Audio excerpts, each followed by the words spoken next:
Okay, so in this lecture, we are going to talk about multi-layer switch and load balancer. So this is a multi-layer switch. You can see on the screen, it has multiple layers. A multi-layer switch, MLS, is a computer networking device that switches on open systems interconnection, that is OSI layers, layer 2, that is the data link layer. It is like an ordinary network switch, but it provides routing. A 24-port multi-layer switch gives you the best of both worlds. It operates at layer 3 while providing 24 collision domains, which a router could not do.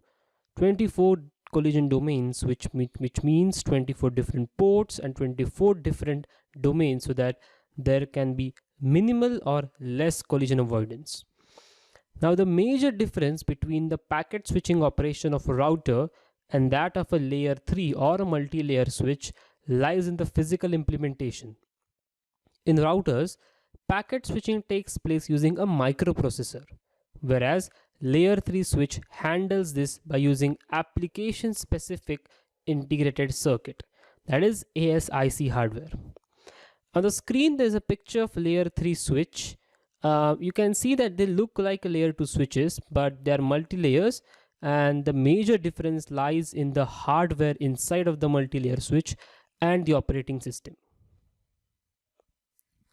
Now, what is a load balancer? From the name you can guess that this device might be reducing the load. Well, you are right. Your average router just sends incoming packets to the specified correlative IP addresses on the network. But a load balancer can actually send the incoming packets to multiple machines hidden behind one IP address. Cool, right? I mean, it really reduces the load. Today's load balancing routers follow various rules to determine specifically how they will route network traffic. Depending upon your needs, you can set rules based on the least load, fault tolerance, fastest response time, or you can end up just dividing outbound requests for smooth network operation. Think about this scenario, okay? Say you have a website where people are placing orders for the stuff you have got for sale. Obviously, the orders placed vary in size and the rate at which they come in also varies.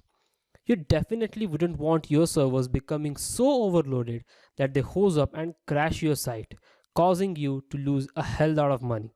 Now, what would you do?